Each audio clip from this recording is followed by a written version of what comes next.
السلام علیکم ورحمۃ اللہ وبرکاتہ۔ تمام ویورز کا اس ویڈیو کے اندر تہہ دل سے استقبال کرتا ہوں، اور یہ ویڈیو ذی الحج کے متعلق بنانے جا رہا ہوں، لہٰذا اس ویڈیو کو پورا سنیں اور ذی الحجہ کی فضیلت اور کچھ وظائف وغیرہ بھی انشاءاللہ آپ کی خدمت میں پیش کروں گا۔ ذی الحجہ یہ بقرعید کا مہینہ بھی کہا جاتا ہے، ذی الحجہ، اور اسلامی کیلنڈر کا آخری دن ہے، آخری مہینہ ہے۔ تو اس مہینے کی بھی بہت زیادہ فضیلت آئی ہے۔ سب سے پہلے میں یہ بتا دوں کہ چاند رات کا جو عمل ہے کہ چاند رات سے لے کر ذی الحجہ یعنی بقرعید تک اگر بال نہ کٹائے، حضور صلی اللہ علیہ وسلم فرماتے ہیں اگر 10 دن کسی نے بال نہیں کٹوائے، ناخن نہیں کٹوائے، بدن کے بال کہیں سے بھی نہیں تراشے، تو ہو سکے تو اس سے پہلے ہی مطلب یہ تمام کام کر لیں۔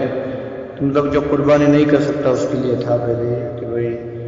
جب صحابہ کرام نے اس کے یا رسول اللہ علیہ السلام ہم لوگ غریب ہیں، قربانی نہیں کر سکتے، تو حضور نے فرمایا 10 دن بال نہ کاٹیں، ناخن نہ کاٹے، اور بقرعید کی نماز کے بعد یہ عمل کریں تو انشاءاللہ وہ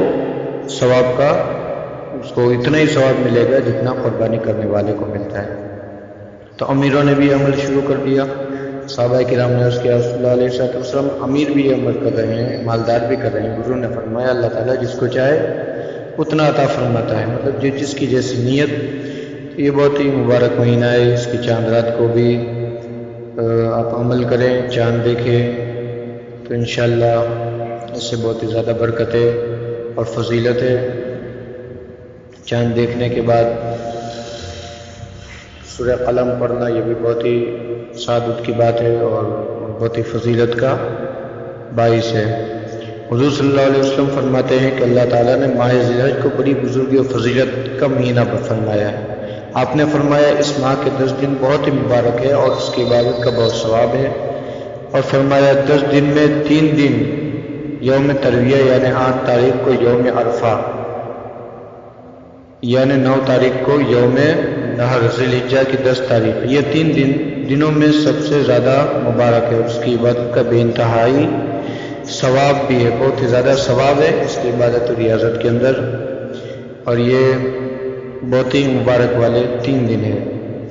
یہ تو 10 دن یہ بھی بہت مبارک ہے۔ ماہ ذی الحجہ کی پہلی شب یعنی بعد نماز عشاء 4 رکعت نماز 2 سلام سے پڑھے، ہر رکعت میں سورہ فاتحہ کے بعد سورہ اخلاص 25 مرتبہ پڑھنی ہے۔ اللہ تعالیٰ اس نماز پڑھنے والوں کو بے شمار نمازوں کا ثواب عطا فرمائے گا۔ پہلی شب سے 10ویں شب تک روزانہ بعد نماز عشاء 2 رکعت نماز پڑھے، ہر رکعت میں سورہ فاتحہ کے بعد سورہ کوثر 3 بار، سورہ اخلاص 3 بار پڑھے۔ انشاءاللہ اس نماز کی عظمت کے سبب اللہ تعالیٰ اس کے نامہ عمل میں بے شمار نیکیاں عطا فرمائے گا، بے شمار برائیاں اس کے نامہ عمل سے انشاءاللہ مٹ جائے گی۔ ماہ ذی الحجہ کے پہلی شب سے 10ویں شب تک روزانہ نماز عشاء 2 رکعت نماز پڑھے، نماز عشاء کے بعد پہلی رکعت میں سورہ فاتحہ کے بعد آیت الکرسی، 1 بار سورہ اخلاص، 15 بار، 1 بار سورہ آیت الکرسی اور 15 بار سورہ اخلاص پڑھنی ہے۔ دوسری رکعت میں سورہ فاتحہ کے بعد سورہ بقرہ کی آخری رکوع، 1 بار سورہ اخلاص 15 دفعہ پڑھیں، سورہ اخلاص 15 مرتبہ، اور سورہ بقرہ کے آخری رکوع 1 بار۔ اس نماز پڑھنے والے کے گناہ اگر ریت کے ذروں کے برابر بھی ہو تو تب بھی اللہ تبارک و تعالیٰ اس قدرت کاملہ سے اس گناہ کو معاف فرمائے گا، اللہ تعالیٰ اس کی مغفرت فرمائے گا۔ ذی الحجہ کی دوسری شب بعد نماز عشاء 4 رکعت نماز درود و سلام سے پڑھے، اور رکعت میں سورہ فاتحہ کے بعد آیت الکرسی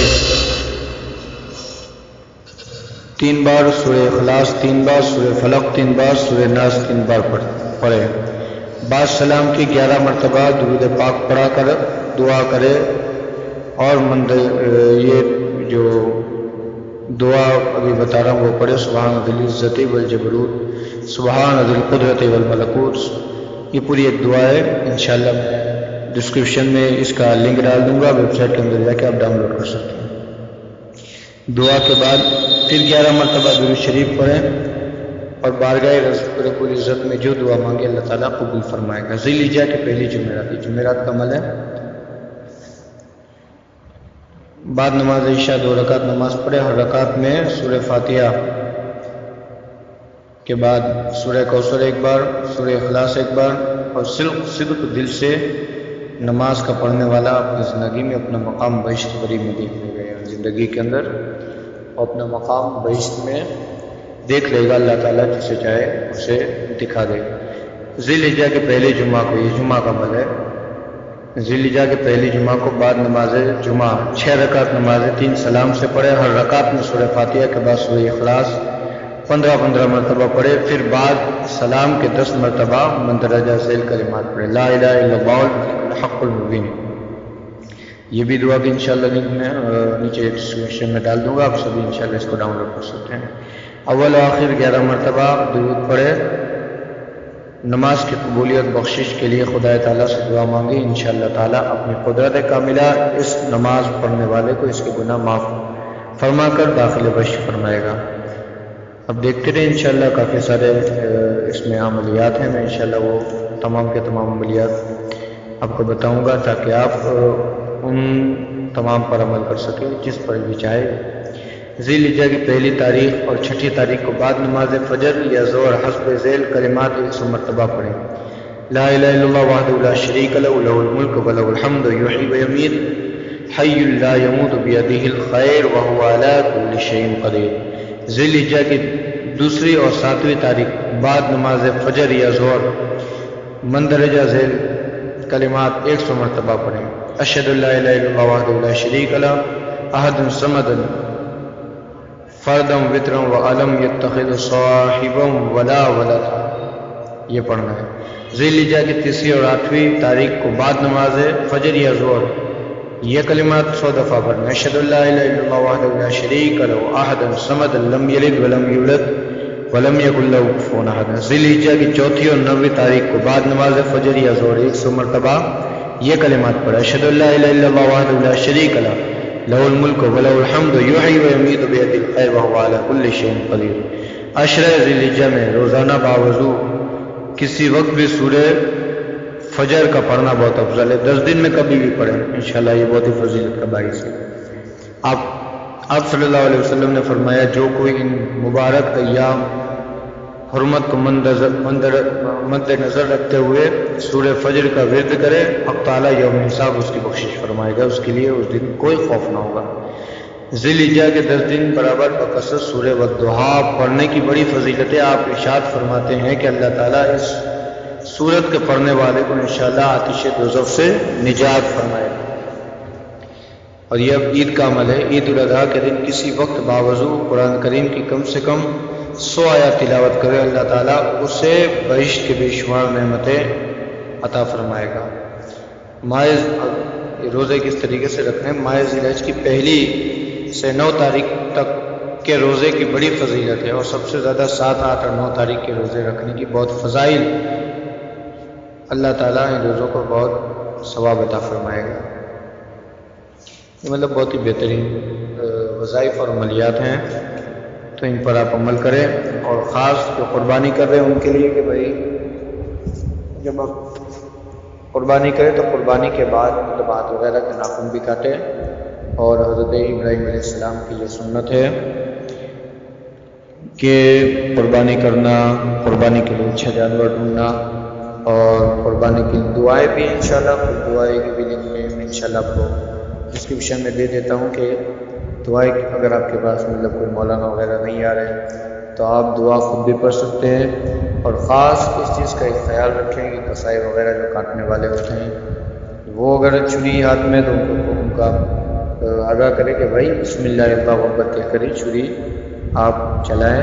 اور اگر 2 آدمی چھری اگر ہاتھ میں لیے ہوئے ہیں تو دونوں کو بسم اللہ اللہ اکبر کہنا یہ ضروری ہے، اس لیے کہیں گے نہیں تو قربانی بھی نہیں ہوگی، اور مطلب آپ کا پیسہ وغیرہ بھی ضائع ہو جائے گا۔ اور دوسری بات کہ اگر آپ کہیں دور ہے قربانی کرانا چاہتے ہیں تو انشاءاللہ نیچے ڈسکرپشن دیا ہوا ہے، آپ ہمارے پاس بھی ہماری جو سائٹ ہے اس پر اویلیبل ہے قربانی کے لیے، تو انشاءاللہ آپ ہمارے پاس بھی پیسے وغیرہ پیسے بھیج کر، یا آپ باہر کنٹری میں ہیں تو بھی آپ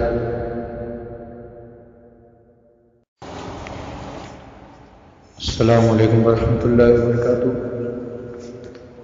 تمام ویورز کا اس ویڈیو کے اندر تہہ دل سے استقبال کرتا ہوں، اور یہ ویڈیو ذی الحج کے متعلق بنانے جا رہا ہوں، لہٰذا اس ویڈیو کو پورا سنیں اور ذی الحجہ کی فضیلت اور کچھ وظائف وغیرہ بھی انشاءاللہ آپ کی خدمت میں پیش کروں گا۔ ذی الحجہ یہ بقرعید کا مہینہ بھی کہا جاتا ہے، ذی الحجہ، اور اسلامی کیلنڈر کا آخری دن ہے، آخری مہینہ ہے۔ تو اس مہینے کی بھی بہت زیادہ فضیلت آئی ہے۔ سب سے پہلے تو یہ بتا دوں کہ چاند رات کا جو عمل ہے کہ چاند رات سے لے کر اگر ذی الحجہ یعنی بقرعید تک اگر بال نہ کٹائے اور اس